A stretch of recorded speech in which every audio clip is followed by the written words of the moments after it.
Hello everyone, welcome back to this history by Nikhil. इस video में discuss करने वाले हैं चंदेला डायनेस्टी के बारे में, जो कि अर्ली मेडिवल इंडियन हिस्ट्री की एक इम्पोर्टेंट राजपूत डायनेस्टी थी। ये डायनेस्टी बड़ी इंपॉर्टेंट डायनेस्टी है, लेकिन अक्सर स्टूडेंट्स इसको इग्नोर कर देते हैं या फिर इसको उतना वेटेज नहीं देते हैं अपने एग्जाम्स के प्रिपरेशन में।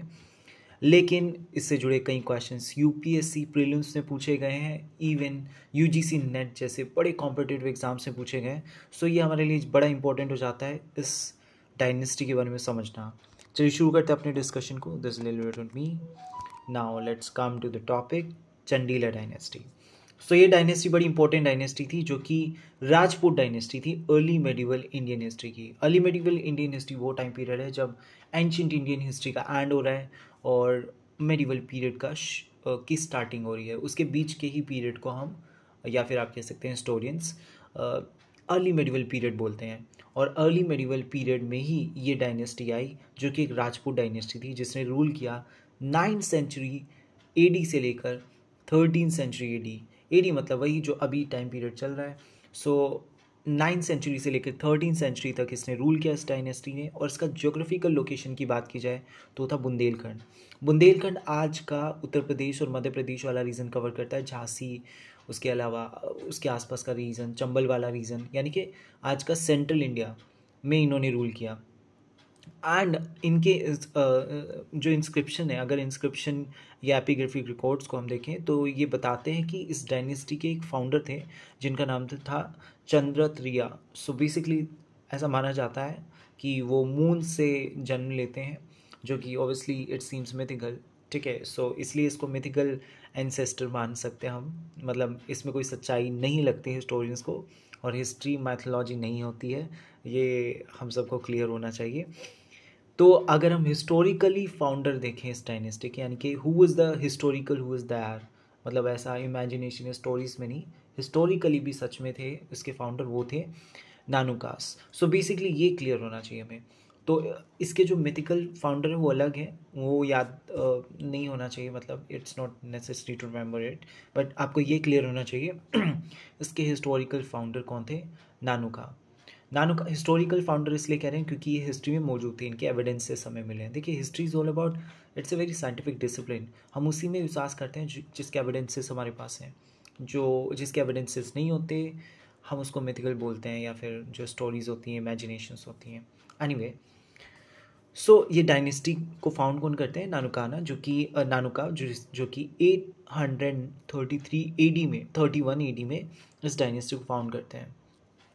एंड ये डायनेस्टी बड़ी इंपॉर्टेंट डायनेस्टी इसलिए भी थी क्योंकि इसी डायनेस्टी के दरमियान खजुराहो टेम्पल्स बने, जिनके बारे में आपने आर्ट एंड कल्चर में पढ़ा होगा। और हमारी वीडियो भी आर्ट एंड कल्चर के ऊपर आप देख सकते हैं चैनल पर जाकर। एक पूरा प्लेलिस्ट बना हुआ है आर्ट एंड कल्चर को डिवोटेड, उसमें हमने टेम्पल आर्किटेक्चर के ऊपर भी बात की, तो आप वो वीडियो देख सकते हैं। चलिए अब बात करते हैं इसके एस्टेब्लिशमेंट की। सो अभी हमने इसके फाउंडर की बात की, अब हम बात कर लेते हैं इसके बाकी फाउंडेशन से जुड़े, एस्टेब्लिशमेंट से जुड़े इंपॉर्टेंट चीज़ें। तो सबसे पहला अभी हमने इसका फाउंडेशन का टाइम पीरियड देखा, जैसे यहाँ पे मेंशन है 831 ईडी। सो यानी कि आप इसे 9th सेंचुरी बोलेंगे। सो ये 9th सेंचुरी में डायनेस्टी एस्टेब्लिश की जाती है। नानुका इसके फाउंडर होते हैं। एंड इंस्क्रिप्शन की अगर बात करें तो इसके जितने भी अर्ली किंग्स हैं वो इस डायनेस्टी के मोस्टली एक कैपिटल से जुड़े हैं, खजुराहो।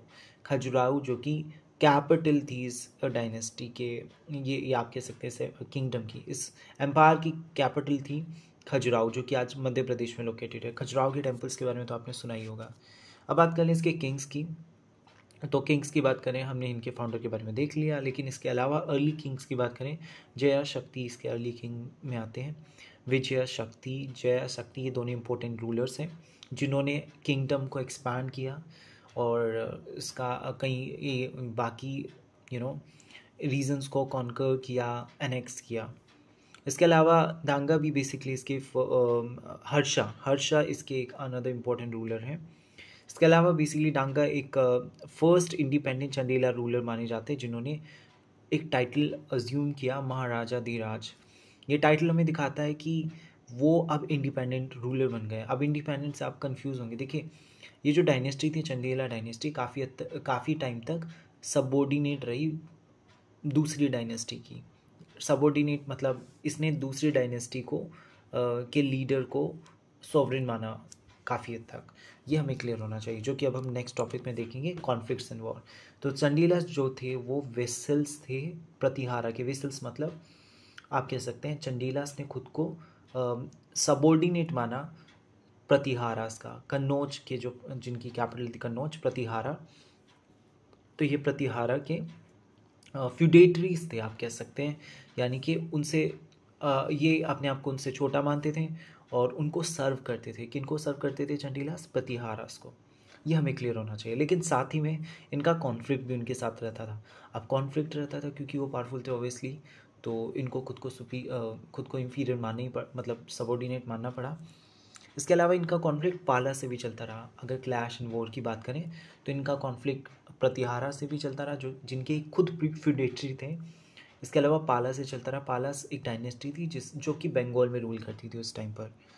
एंड कालाचूरी से भी इनका क्लैश रहा। कालाचूरी डायनेस्टी हमने कवर कर चुके हैं इससे प्रीवियस वाली वीडियोस में, उपेंद्र सिंह की सीरीज़ में। और इसके बाद अगर हम बात करें चंडीलास की, तो इन्होंने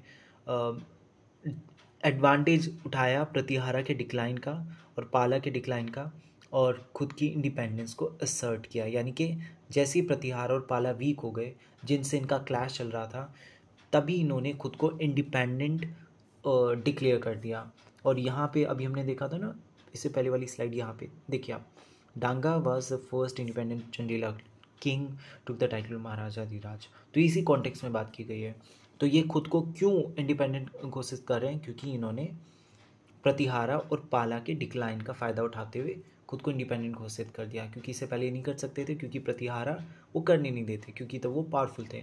अब प्रतिहारा वीक है तो ये जो चाहे वो कर सकते हैं। And thank you very much for watching this video.